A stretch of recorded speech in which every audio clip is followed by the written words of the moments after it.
Request करके काहे कि साउंड बा तबे हमनी की आवाज आप लोग तक पहुंचाता। थोड़ा थोड़ा पीछे हो जाए लोग, थोनी तनी निवेदन बा।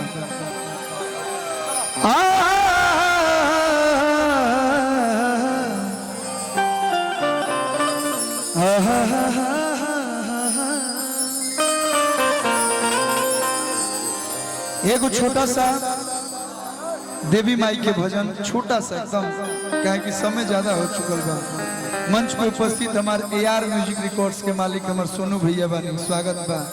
हमारे रजनीश भैया स्वागत अभिनंदन। मुरली सोनी भैया भैया के स्वागत अभिनंदन। वाह चेहरा में जान मारा था।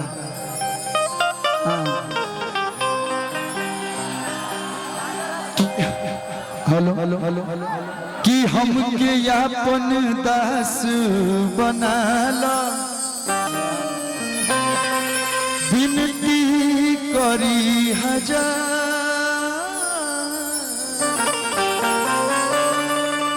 तोहरे चरण के धूल से मैया बनी तकदीर हमार।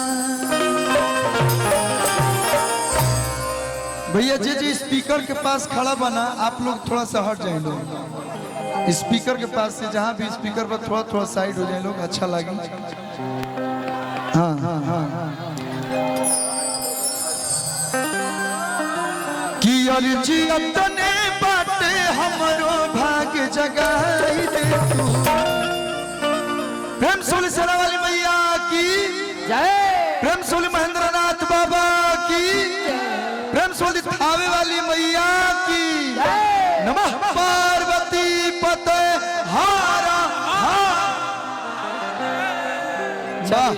चली लो घरे की अर्जी तने बाटे हमरो भाग्य जगाई दे तू।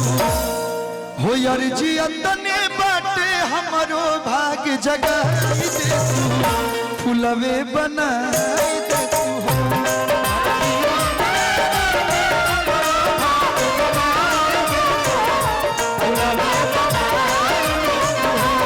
मैया हौल जैसा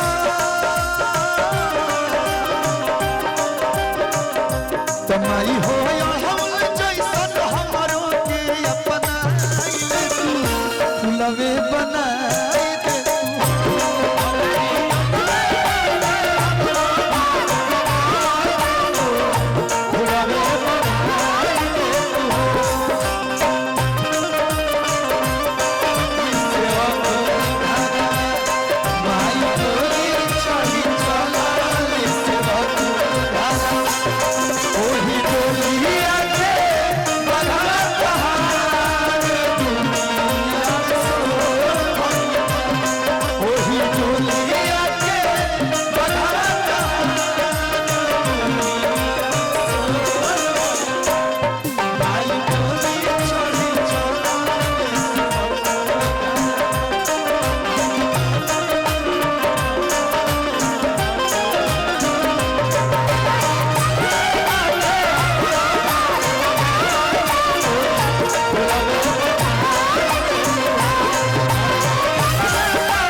भक्ता मैया हाँ सचिया सवेरे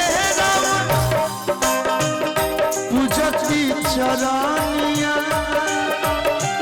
हो जाए सवारथ मैया मोहर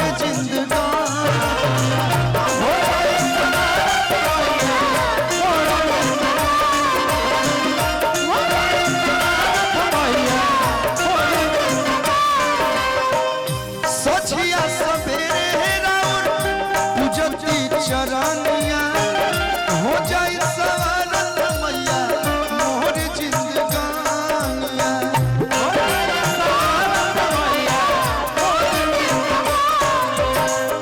आज पता लगला कि तुम्हारा भैया के भगिना हो तो हमारो भगिने लगल। चंदन मिश्रा जी हमारे भाई कि माई हो गोलुआ पदाया बरसाई केहू हतना साल हो गए हमारे गाना गाओ, केहू ना जाने लगे हमारा नाम गलती से अरविंदो हो। जाने हम चाहब कि मॉनिटर के लगे जे भी बाउंसर बा आप लोग से आग्रह होगा कि आप लोग हट जाए, मॉनिटर के तरफ से सब कोई हट जाओ, स्पीकर के लगे से सब कोई हटो पहले। हाँ थोड़ा सा मंच पे आवाज भी नहीं क्या पावत, हमारी आवाज नहीं तो गायब का थोड़ा थोड़ा कुछ लोग नीचे उतर जी तो मंचवा ठीक लगी, जरूर थोड़ा ना बाकी सब लोग मंच पर है तो प्रोग्राम हो की तन तन नीचे उतर जालो। अब होने लोग बाड़े तू ऐसे खड़ा रहो, हई देखे थोड़े ना लोग आइल बा, थोड़ा थोड़ा पीछे हो जाएंगे कि माई हो गोलुआ पताया बरसाई दे तू फूलवे बनाई दे